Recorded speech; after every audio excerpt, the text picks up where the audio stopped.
Thank you for joining me for our Pioneer Strong Read Aloud. Put on some crimson and black and get comfortable.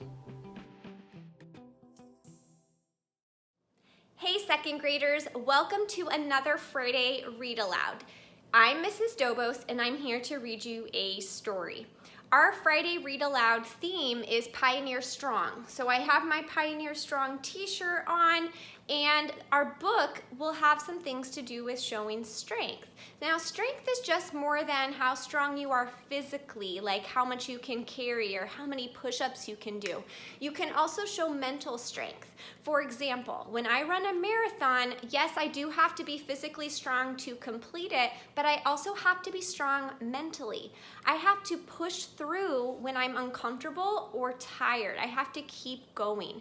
I also think that people show mental strength when they stand up for other people or when they do the right thing, even if it's difficult.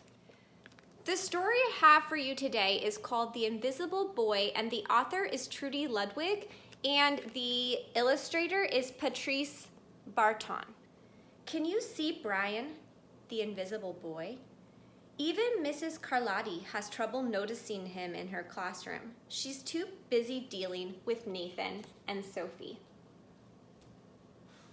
Nathan has problems with what Mrs. Carlotti calls volume control. He uses his outside voice inside too much.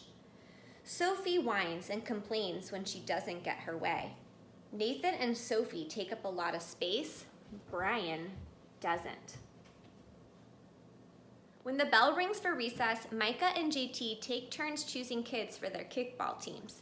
The best players get picked first, then the best friends of the best players, then the friends of the best friends.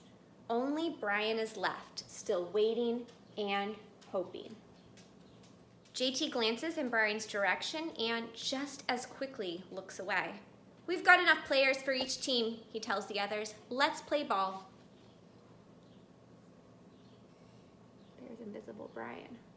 In the cafeteria, Madison and her friends talk about her birthday party. "The rope swing over the pool was awesome," says JT. "Yeah, so was the water slide," adds Fiona. "That was the best pool party ever." "I'm so glad you guys had fun," says Madison. Everybody did except Brian. He wasn't invited.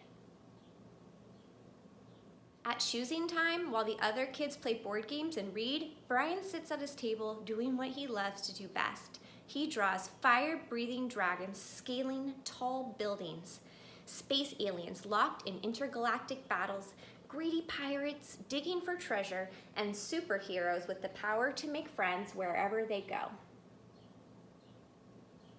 On Monday morning, Mrs. Carlotti introduces Justin, a new student, to the class. Brian smiles shyly at him. Some of the other kids sneak looks at Justin, trying to figure out if he's cool enough to be their friend.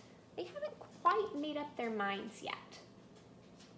At lunch, Madison and JT watch Justin eat with chopsticks. "What's that?" asks Madison as she points at Justin's food. "It's bulgogi." "Bul what?" "Bulgogi. It's Korean barbecued beef. My grandma made it for me. It's really good. Do you want to try some?" "There's no way I'd eat boogergi." And the kids laugh. All of them, that is, except Brian. He sits there wondering which is worse, being laughed at or feeling invisible. The next day, when Justin goes to his cubby to put away his backpack, he notices a piece of paper with his name on it. "Justin, I thought the bulgogi looked good. Brian." At morning recess, Brian finds a piece of chalk on the ground and starts drawing away. "You're Brian, right?" "Yeah. Thanks for the note." "Hey, Justin," Emilio calls out from the tetherball court. "You're up next." "Sorry, I gotta go," says Justin. "By the way, that's a really cool drawing," he adds before taking off. Back in class, Mrs. Carlotti asked the kids to team up in 2s or 3s for a special project. The kids scurry around the room to pair off. Brian heads towards Justin. "I'm already with Justin," says Emilio. "Find someone else." Brian looks at the floor, wishing he could draw a hole right there to swallow him up. Mrs. Carlotti says we can have up to 3 people in our group. We're only 2. Come on, Emilio, let him work with us. Okay, I guess. Mrs. Carlotti gives the class directions for the project. Your assignment is to work together to write a story about what you see in that photograph. Use your imagination and have fun. Whoa, cool, says Emilio. What kind of people do you think would live in houses like that?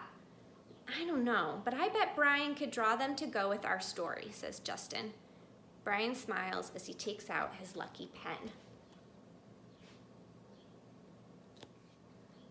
The crooked story we made up on the spot.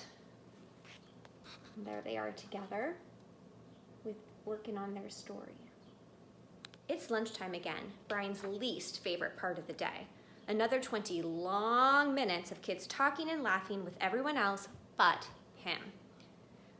Brian, he hears someone shout. Hey, Brian, over here. Brian turns and sees Justin waving him over. Emilio nods at Brian as he makes room for him at the table. Maybe, just maybe, Brian's not so invisible after all. Cookie? Thanks. So in this book, The Invisible Boy, I thought Justin showed a type of strength. He showed strength by inviting the boy that everyone considered invisible to come play with him. And in a way, he was standing up for him because he was reaching out to be a friend even when other kids were not. I want you to think about today, since it's our Pioneer Strong Day, what are some other ways you can show strength either at your house or around our community? Stay tuned for next week when we'll read aloud with